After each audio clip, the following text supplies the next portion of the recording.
70 hours work பண்ணணுமா? Say that this is my country and I am ready to work. 70 hours அப்படின்னா 14 மணி நேரம் ஒரு நாளைக்கு, 5 நாள் ஒர்க்கிங் டேஸ்னு வச்சுக்கிட்டோன்னா.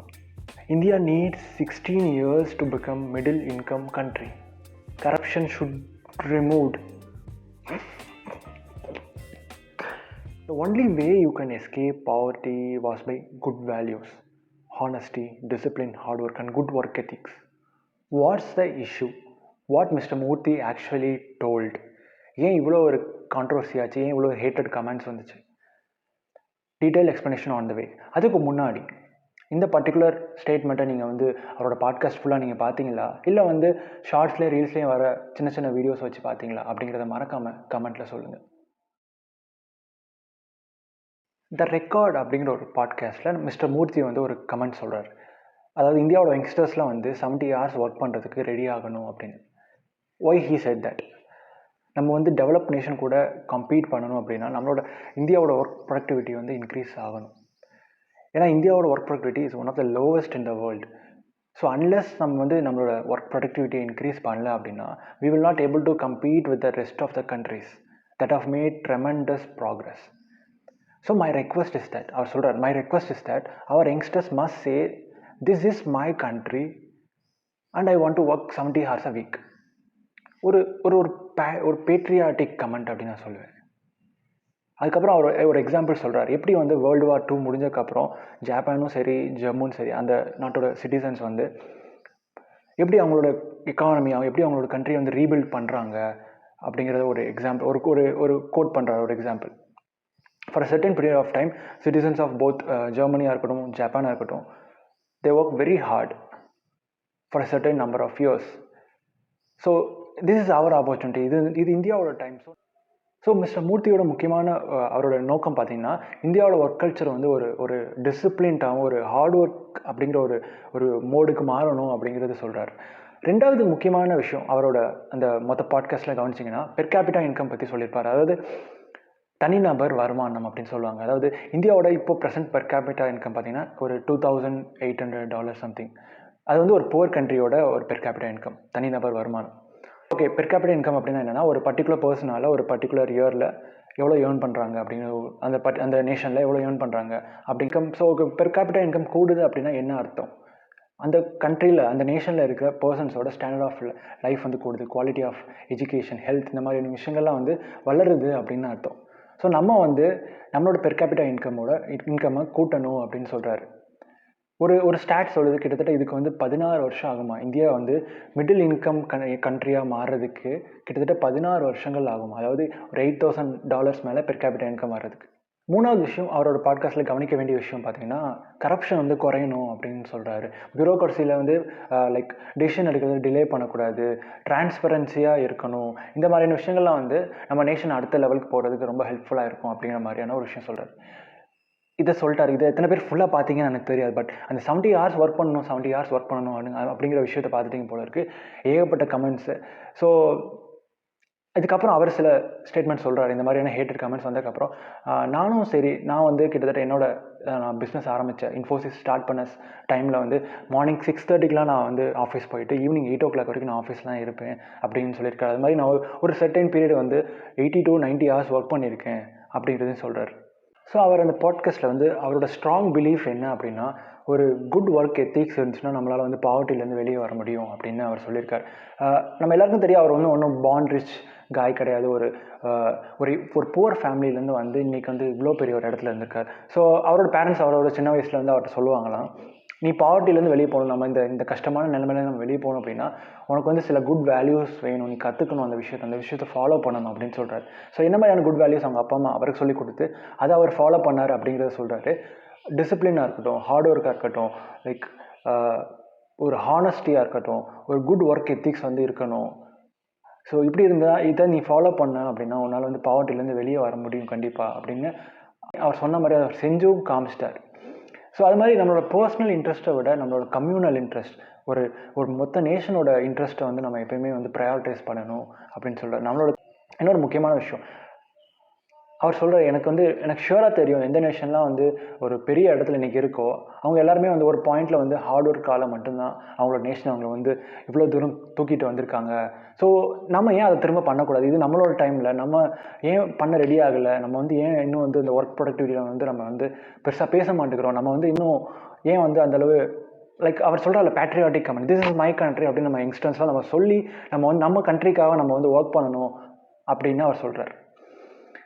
இது மிஸ்டர் நாராயண மூர்த்தியோட வியூஸ். ஸோ இதுக்கு நிறைய ஹேட்டட் கமெண்ட்ஸ் வந்துச்சு. நிறையா அவரோட ஸ்டேட்மெண்ட்டை சப்போர்ட் பண்ணவங்களும் இருக்காங்க. நிறைய சேர்மன்ஸாக இருக்கட்டும், நிறையா ஆண்டர்ப்ரனர்ஸாக இருக்கட்டும், நிறைய பேர் இவளோட ஸ்டேட்மெண்ட்டை சப்போர்ட் பண்ணாங்க.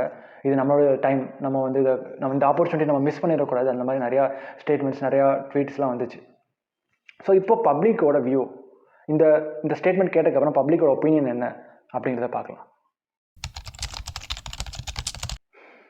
70 hours ஒர்க் பண்ணணும்.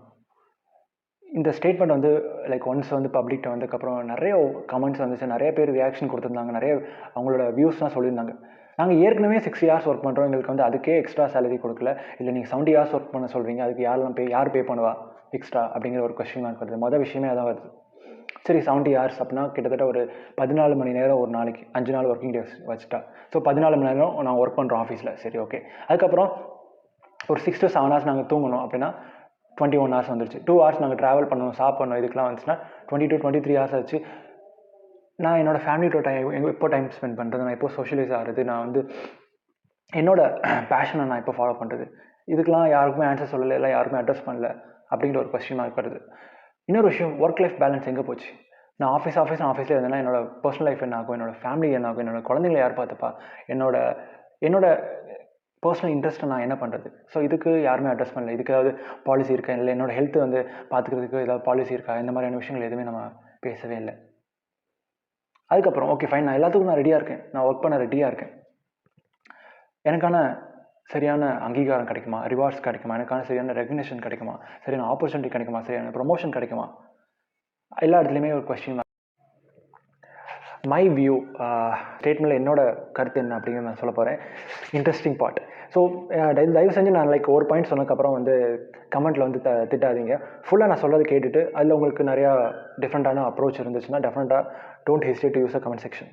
ஸோ மொதல் விஷயம், அவர் சொன்ன மாதிரி நம்ம டெவலப் நேஷன் கூட கம்பீட் பண்ணிகிட்ருக்கோம், நம்ம எமர்ஜிங் எக்கானமி கூட கம்பீட் பண்ணிகிட்ருக்கோம். டெஃபினட்டாக ஒரு சர்டன் பாயிண்ட் நம்மளோட ஒர்க் ப்ரொடக்டிவிட்டியை இன்க்ரீஸ் பண்ணணும். அதில் எனக்கு எந்த ஒரு அப்போஸுமே கிடையாது. பட் ஒரு ஸ்டாட் சொல்லுது லைக் நம்ம ரொம்ப நேரம் ஒர்க் பண்ணுறதுனால நம்மளோட ப்ரொடக்டிவிட்டி குறையும் அப்படின்னு சொல்லுது. ஸோ அங்கே எனக்கு கொஞ்சம் கிளாரிட்டி வேணும் அப்படின்னு நினைக்கிறேன் மிஸ்டர் மூர்த்தி சார். ஸோ அங்கே ஒரு கொஸ்டின் மார்க். ரெண்டாவது விஷயம், அவர் சொன்ன மாதிரி பெர் கேபிட்டா இன்கம் இன்க்ரீஸ் ஆகணும். பிகாஸ் பெர் கேபிட்டா இன்கம் கூட நம்மளோட ஸ்டாண்டர்ட் ஆஃப் லிவிங் கூடும், ஒரு கம்யூனில் நம்ம மொத்த நேஷனும் வளரும் அப்படிங்கிற ஆகணும். ஸோ அதில் எனக்கு எந்த ஒரு விஷயமே கிடையாது. மூணாவது விஷயம், அவர் சொன்ன மாதிரி கரப்ஷன் குறையணும். ஸோ கரப்ஷனை ஃபுல்லாக எராடிகேட் பண்ண முடியலனாலும் ஒரு சர்டன் பாயிண்ட் நம்ம கரப்ஷனை குறைச்சாகணும், டிரான்ஸ்பரன்சி அதிகப்படுத்தி ஆகணும், பியூரோக்ரஸியில் டிலே ஆகிற விஷயங்கள்லாம் நம்ம தவிர்த்து நம்மளால் நிறையா வேகமாக வளர முடியும் அப்படின்னு நினைக்கிறேன். நாலாவது விஷயம், யாரெல்லாம் அந்த பாட்காஸ்ட் ஃபுல்லாக பார்க்கலையோ தயவு செஞ்சு போய் ஃபுல்லாக பாருங்கள். பிகாஸ் நம்ம ஷார்ட்ஸ்லேயும் ரீல்ஸ்லேயும் பார்த்துட்டு ஒரு தப்பான அதோட எசன்ஸ் உங்களுக்கு புரியாமல் போயிடுச்சோ அப்படின்னு ஒரு வருத்தமாக இருக்குது. பிகாஸ் அந்த பாட்காஸ்ட்டில் அவர் சொல்கிற விஷயங்களை ஒரு பேட்ரியாட்டிக் பர்சன் சொல்லக்கூடிய ஒரு விஷயம். பிகாஸ் அவர் என்ன இன்டென்ஷனில் சொல்ல வராது அப்படின்னா, இது நம்மளோட டைம் பசங்களா, நம்ம ஏன் இதை யூஸ் பண்ணக்கூடாது, ஏன் இதை மிஸ் பண்ணணும், இதை மிஸ் பண்ணிடக்கூடாது இந்த ஆப்பர்ச்சுனிட்டியை, அதனால் நம்ம ஒரு கன்சர்னில் அவர் சொல்கிறார். அது மாதிரி அவர் ஒன்றும் பாண்ட் ரிச் ஃபேமிலி கிடையாது, ஒரு எலைட் குரூப்லேருந்து வந்தவர் கிடையாது, ஒரு புவர் ஃபேமிலியில் பிறந்து இன்றைக்கி ஒரு ட்ரெமெண்டஸ் அச்சீவ்மெண்ட் பண்ணியிருக்கார், ஒரு பர்சனாகவும் சரி, ஒரு பிஸ்னஸ் மேனாகவும் சரி. ஸோ இந்த பார்வையில் நீங்கள் பார்த்தீங்க அப்படின்னா உங்களுக்கு இவ்வளவு கோவம் வராது அப்படின்னு நினைக்கிறேன். பட் ஸ்டில் எனக்கு அவர் சொன்ன சில உடன்பாடுகள் இருக்குது. அவர் சொல்கிறார் லைக் நம்ம 70 hours ஒர்க் பண்ணணும் அப்படின்னு. Are we not working 70 hours? So 70 hoursனால் நான் சொன்ன மாதிரி 14 hours a day, 5 working days, இல்லைனா 12 hours a day, 6 working days. நம்ம ஏற்கனவே 12 hours ஒர்க் பண்ணுறோமே, நம்மளால் நிறைய ஜாபில் 12 hours ஒர்க் பண்ணுறோம். எனக்கு தெரிஞ்ச ஒரு எக்ஸாம்பிள் நான் சொல்கிறேன். ஒரு பர்டிகுலர் பிரான்ச் எனக்கு தெரியும். லைக் ஆஃபீஸ் டைமிங் பார்த்தீங்கன்னா ஒரு 9:15 to 5:30 சம்திங் தான், அதான் ஆஃபீஸ் டைமிங். பட் டெஃபினட்டாக 5 மணிக்கெலாம் அனுப்ப மாட்டாங்க, எப்படியும் 6 to 7 மணி ஆயிரும். ஸோ அந்த பர்டிகுலர் பிரான்ச்சில் என்ன ஆகுனா, காலையிலேருந்து ஒரு 7 to 7:30 to 8 அந்த டைமில் மேனேஜர் ஒரு குரூப் கால் வைப்பார். லைக் குரூப் காலில் பேசுவாங்க, ஒரு மீட்டிங் மாதிரி. ஸோ இன்றைக்கி என்னெல்லாம் பண்ண போகிறோம் அப்படிங்கிறது எல்லாத்தையும் டிஸ்கஸ் பண்ணி இன்றைக்கி இவ்வளோ கலெக்ஷன் பண்ணியிருக்கணும், இவ்வளோ டார்கெட் அச்சீவ் பண்ணியிருக்கணும், யாருமே இது பண்ண எல்லாமே அதை பற்றி பேசுவாங்க. ஸோ அஃபிஷியலாகவே அவங்க டைம் வந்து ஒரு 8 o'clock இல்லை 7:30 ஸ்டார்ட் ஆயிடுது. எப்போ இது முடியும் பார்த்தீங்கன்னா கிட்டத்தட்ட 7:30 மேலே இன்னொரு குரூப் மீட்டிங் வச்சு இன்றைக்கி யாரெல்லாம் சரியாக பெர்ஃபார்ம் பண்ணல, ஏன் பண்ணல, என்ன ரீசன், நாளைக்கு என்ன பண்ணணுங்கிற முதற்கொண்டு பேசுவாங்க. ஸோ கிட்டத்தட்ட 8 to 8 வந்து அவங்க ஒர்க் பண்ணுறாங்க அப்படிங்கிறது தான் உண்மை. இவ்வளோ ஹார்ட் ஒர்க் பண்ணியும் அவங்களுக்கான ஒரு அங்கீகாரம் கிடைக்குதுன்னா அங்கே கொஸ்டின் மார்க் இருக்கு. அவங்களுக்கான ஒரு சரியான அவங்க வந்து சரியான லைக் சேலரி பே பண்ணப்படுறாங்களா, அங்கேயும் கிடையாது. மாத கடைசியில் யார்ட்டையுமே ரூபா இருக்கிறது இல்லை. ஒர்க் லைஃப் பேலன்ஸ்லாம் கிடையவே கிடையாது. இப்படி பல கொஸ்டின் மார்க் வருது. நம்ம இதெல்லாம் வந்து நீங்கள் அட்ரஸ் பண்ணாமல் திடீர்னு வந்து இப்படி ஒரு ஸ்டேட்மெண்ட் சொன்னீங்கன்னா மக்கள் கோவப்பட தானே செய்வாங்க. நீங்களே புரிஞ்சுக்கோங்க. லைக் பெர்ஸ்பெக்டிவில் என்னோட விஷயத்தில் விஷயம் நான் புரிஞ்சுக்கிட்டதில் இந்த ஸ்ட்ரக்சரல் ஃப்ளாஸ்லாம் இருக்குல்ல, அவங்களோட ஹெல்த்துக்கு என்ன சொல்யூஷன் இருக்குது, ஒர்க் லைஃப் பேலன்ஸ்க்கு என்ன சொல்யூஷன் இருக்குது, அவங்களுக்கான ரிவார்டு கிடைக்குமா, அவங்களுக்கான ரெகக்னேஷன் கிடைக்குமா, அவங்களுக்கான ப்ரொமோஷன்ஸ் கிடைக்குமா, இந்த மாதிரி நிறையா ஸ்ட்ரக்சரல் ஃப்ளாஸை நம்ம அட்ரஸ் பண்ணணும் அப்படின்னு நினைக்கிறேன். ஸோ ஒன்ஸ் நம்ம இதை அட்ரஸ் பண்ணோன்னா then I think we will consider this. நான் ஒர்க் பண்ண ரெடியாக இருக்கேன் அப்படின்னா அதுக்கான ரிவார்டு உங்களுக்கு கிடைக்கணும்ல, அதுக்கான விஷயங்கள் நீங்கள் பண்ணணும்ல. அது எதுவுமே பண்ணாமல் திடீர்னு இப்படி சொன்னீங்கன்னா கொஞ்சம் பாவம் இல்லை மக்கள். இன்னொன்று சொல்ல மறந்துட்டேன். அதான் நான் ஷார்ட்ஸில் பார்த்தீங்கன்னா அவர் ஃபஸ்ட் சொல்ல வந்தது 70 hours ஒர்க் பண்ணணும் அப்படிங்கிறது certain period like certain number of இயர்ஸ்க்கு வந்து நான் ஒர்க் பண்ணணும் அப்படின்னு சொல்லி. சில பேர் என்ன நினச்சிட்டாங்கன்னா லைஃப் ஃபுல்லாக நான் வந்து 70 hours ஒர்க் பண்ணணுமா, அது எப்படா முடியும் அப்படிங்கிற மாதிரி போயிடுச்சு. அதனால தான் நான் முதலே பாட்காஸ்ட் ஃபுல்லாக பாருங்கள் அப்படின்னு சொன்னேன். ஒரு சர்டைன் நம்பர் ஆஃப் இயர்ஸ் நம்ம வந்து அஸ் அ நேஷன் நம்ம எல்லோரும் ஒர்க் பண்ணால் நம்ம நேஷன் வந்து நம்மளால் ஒரு ட்ரெமெண்டஸ் க்ரோத்துக்கு கொண்டு போக முடியும் அப்படிங்கிறது தான் அவர் சொன்னார். இன்னொரு விஷயம், லைக் இந்த ஒரு குழப்பத்துக்கு நடுவில் இன்னொரு கிளிப் வந்துருந்துச்சு. பழைய லைக் எலான் மஸ்க் முந்தி இருந்த எலான் மஸ்க் வந்து அவர் ஒரு பாயிண்டில் வந்து 100 hours வீக் ஒர்க் பண்ணார் அப்படிங்கிற மாதிரி ஒரு கிளிப் இருந்துச்சு. ஸோ அதை பார்த்ததுக்கப்புறம் எனக்கு வந்து முதல் விஷயம் வந்து அது அவரோட பேஷன், நீங்கள் அதை நல்லா புரிஞ்சுக்கணும். ரெண்டாவது விஷயம், அது அவரோட கம்பெனி, அவருக்காக ஒர்க் பண்ணுறாரு. நம்ம வேறு யாருக்கோக்காக அவர் ஒர்க் பண்ணல. பட் நம்மளால் நிறைய பேர் நம்ம ஒர்க் பண்ணுறது நம்ம பேஷன் கிடையாது, நம்ம பிஸ்னஸ் ஓன் பண்ணல, நம்ம வந்து இன்னொருத்தவங்களுக்காக ஒர்க் பண்ணிகிட்ருக்கோம். அண்ட் அவருக்கான ரிவார்டு அது கிடைக்க போகுது. அந்த ப்ரோட்டோடைப் கண்டுபிடிச்சக்கப்புறமோ இல்லை அந்த ப்ராடக்ட் ரிலீஸ் பண்ணக்கப்புறமோ அவருக்கான ரிவார்டு அது கிடச்சிருச்சு. One of the richest man in the world. But நம்மள எத்தனை பேருக்கு அந்த மாதிரி ரிவார்டு கிடைக்குது அப்படிங்கிறது ஒரு கொஸ்டின் மார்க் வருது. இல்லை அந்த ரிவார்டு நம்ம போட்ட எஃபர்ட்டுக்கான ரிவார்டா அப்படிங்கிற ஒரு கொஸ்டின் மார்க் இருக்குது. ஸோ இதையும் போய் கம்பேர் பண்ணவே பண்ணாதீங்க. ஸோ என்னோட கன்க்ளூஷன் என்ன அப்படின்னா, it's not for everybody. So அவர் சொன்ன மாதிரி சில பேருக்கு வந்து ஒரு பேர்னிங் ஹங்கர் இருக்கும்ல, ஒரு ஹசில் பண்ணக்கூடிய ஒரு விஷயம் இருக்குல்ல, நான் எதுவுமே இல்லை, இது ஒன்று தான் இருக்குது அப்படின்னு சொல்லுவாங்கள்ல, அந்த மாதிரியான பர்டிகுலர் பர்சன்ஸ் தான் இந்த மாதிரி 80 hours a week, 90 hours a week, 100 hours a week. So மெயினாக பார்க்கும்போது யாரெல்லாம் பிஸ்னஸ் ஓன் பண்ணுறாங்களோ, யாரெல்லாம் அவங்க பேஷனை பர்சீவ் பண்ணுறாங்களோ, யாரெல்லாம் வந்து அவங்களுக்கான ரிவார்டு கிடைக்குமோ அவங்களாம் இந்த மாதிரி ஹசில் என்டர்ப்ரனர்ஸாக இருக்கட்டும். பிகாஸ் அவங்களுக்கான ரிவார்டு அவங்களுக்கு தெரியும். ஒன்ஸ் அவங்க வந்து அந்த ப்ராடக்ட்டை கண்டுபிடிச்சிட்டாங்க அப்படின்னா அவங்களுக்கான ரிவார்டு அவங்களுக்கு தெரியும். அது போக அது அவங்களோட பேஷன், அவங்களுக்கான ரெகக்னேஷன் கிடைக்கும் ஒன்ஸ் அவங்க இதில் சக்ஸஸ் ஆகிட்டா. அப்படி இருக்கும்போது அவங்க ஏன் 100 hours a week அவங்க ஒர்க் பண்ண மாட்டாங்க. பட் இதை வந்து நீங்கள் ஒரு எம்ப்ளாயிட்டையும் பண்ண சொல்கிறீங்கன்னா அது எப்படி? அவன் அந்த பிஸ்னஸ் ஓன் பண்ணல, அவன் வந்து அதுக்கான ரிவார்டு கிடைக்குமான்னு அவனுக்கு தெரியாது, அதுக்கான ரெகக்னேஷன் கிடைக்குமான்னு தெரியாது, அதுக்கான என்ன சேலரி அவங்களுக்கு கிடைக்குமான்னு தெரியாது. எதுவுமே கிடைக்காம அவன்கிட்ட வந்து நீங்கள் இவ்வளோ நேரம் ஒர்க் பண்ணணும் அப்படின்னு எதிர்பார்த்தீங்கன்னா அது எப்படி மிஸ்டர் மூர்த்தி சார்? பட் நீங்கள் கவலைப்படாதீங்க மூர்த்தி சார். பட் ஒரு விஷயம், ஒன்ஸ் நம்ம இந்த ஸ்ட்ரக்சரல் ஃப்ளாஸ் எல்லாம் வந்து அட்ரஸ் பண்ண ஆரம்பிச்சு அதுக்கான ஒரு சொல்யூஷன் நீங்கள் கொடுக்க ஆரம்பிச்சிங்க அப்படின்னா we will consider definitely. Because இங்கே வந்து எல்லாருக்குமே ஏதோ ஒன்று பண்ணணும்னு ஒரு விஷயம் இருக்குது. என்னதான் அவங்களுக்கு பிடிக்காத வேலை பார்த்தாலும் பார்க்குற வேலைக்கு லைக் நியாயமாக இருக்கணும், வாங்குகிற சம்பளத்துக்கு கரெக்டாக இருக்கணும் அப்படிங்கிற மாதிரி நிறைய பேர் இருக்காங்க.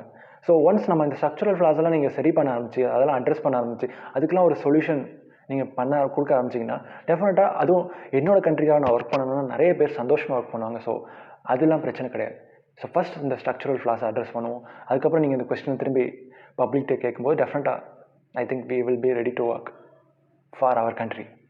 So thank you so much for வாட்சிங் திஸ் வீடியோ. நிறைய பேருக்கு நிறையா மாறுபட்ட கருத்துக்கள் இருக்கும். Don't hesitate to use the comment section. Thank you.